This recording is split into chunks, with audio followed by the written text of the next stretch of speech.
I got a brief of the set design somewhere in, let's see now, late November, early December. It was sort of a sketch of a set. And by January they were sort of following the idea that we see here today when it comes to set.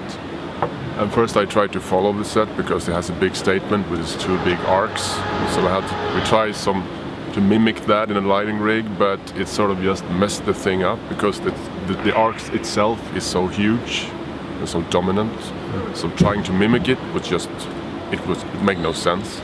So I tried to keep it simple. It's just I tried to embrace the whole thing. So it's a simple horseshoe sort of configuration in different levels, going all the way behind the set to the arcs and then continuing out in the arena, because it gives me more bang for the buck. I have lights in all diagonals, and since we're shooting 360 degrees, that's very important. I just try to keep it simple. At first that was a bit difficult because you're doing a Eurovision, you want to do something spectacular. I think we managed to do that by just keeping it as simple as we can. Saying that, there's nothing simple with the rig at all, but at least it's straight trusses in different angles. There's no curves up there.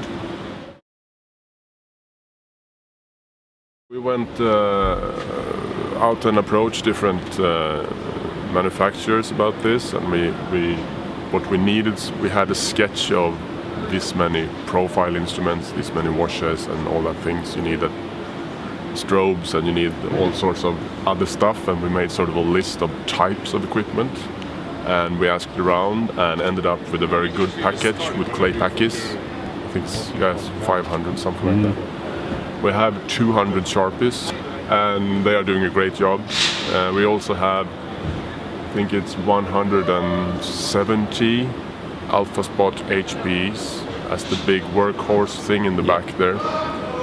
That really cuts through everything. And we have mounted Sharpies on motorized pods that goes in and out of that void that is behind the arcs. There's big, huge airspace there that I need to fill sometimes. So we have 15 movable pods. And it's not just a truss coming down with lights, it's a truss with pipes, because I really don't want to have trusses in this. So we tried to make it sort of three-dimensional look of a light on a pipe instead of a light of a truss, so you actually don't see the truss. And we can, since there are a pod-wise thing, we can have them in different forms and on different heights, so you get that irregular look sometimes. And we also use them sometimes just to close everything. We do a song without content on the screen, so then we have them so low so they are actually in that frame all the way. And you do them for lighting number, so it's just Sharpies in one number and no content. So we have them like in the head height of the talent. So they are very flexible in moving them around and changing the room, so to speak. It's insane because we don't have to tweak our levels that much. We can go all in with that wall of death we have back there with all those lights. And the aerial projectors Mickey are using are cutting through it anyway. It's fantastic. We're doing that in San Marino, for example. We start very low with his aerial projections. It's very moody.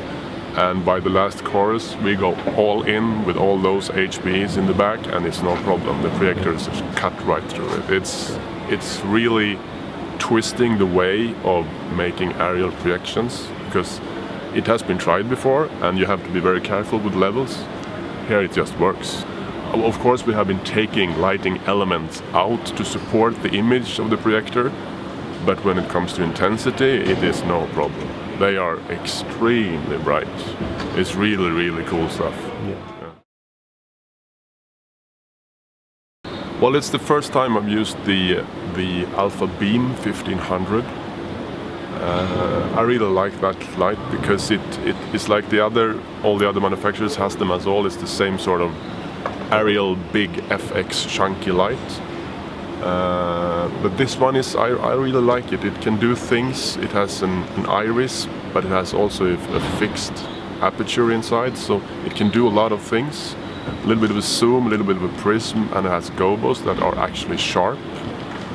So I use them a lot because they really cut through everything. It's like you sort of a Synchrolite big beamy effect, but in a smaller and neater package. It's like more slick in a way. We also have a premiere for the Sharpie Wash, which is fantastic. Great colors. And they actually zoom so much, we have to be careful with it, because if I zoom them out over stage, I lose contrast immediately because they just wash it out. So you have to be very tender with the zoom there. So it has been a few new equipment encounters that has been very, very good.